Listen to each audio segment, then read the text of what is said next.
Welcome back. Emerging markets have been stark underperformers this year, having lost over 9% year to date. But it's something of a different picture for the frontier markets that have been inching higher, up over 10% in the very same time frame.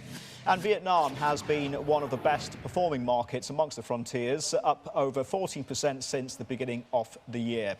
For more, we're joined by Nguyen Xuan Minh. He's the CEO of Vietnam Asset Management, 13 million under management, and he joins us here at the SGX. How badly, Minh, has Vietnam been hit by capital outflows?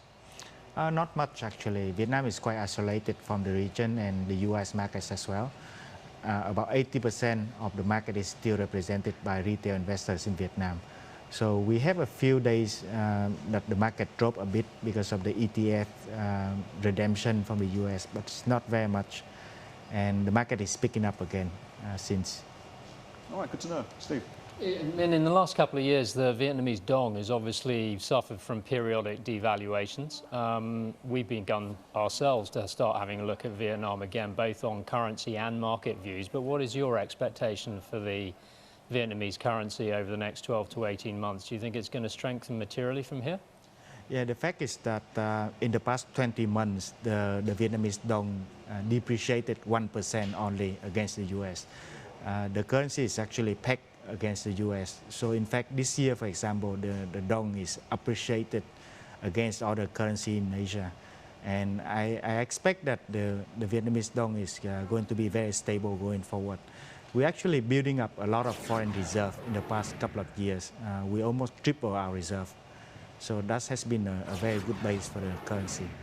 Longer term, foreign direct investment flows, how are they looking, Minh? Very stable. Even in the past few years when we have some difficulties in the market, we have about 11 billion in terms of foreign direct investment into Vietnam, especially coming from countries like Japan, Korean. They are coming in quite a lot. Let me ask you about the risks going forward, especially in relation to Syria. If oil prices spike, Brent crude, $125, $130 a barrel, that's going to be a very serious and a very major headwind for the Vietnamese economy. How bad will it be?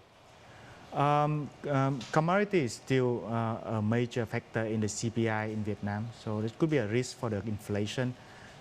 Food and beverage as well is affecting Vietnam CPI, and of course petroleum is a major factor. But remember that petroleum, we are exporting petrol as well. But the net effect is that it could have a material impact on the CPI. All right, on the CPI, on the inflation, headline inflation numbers. Minh, thank you very much for that.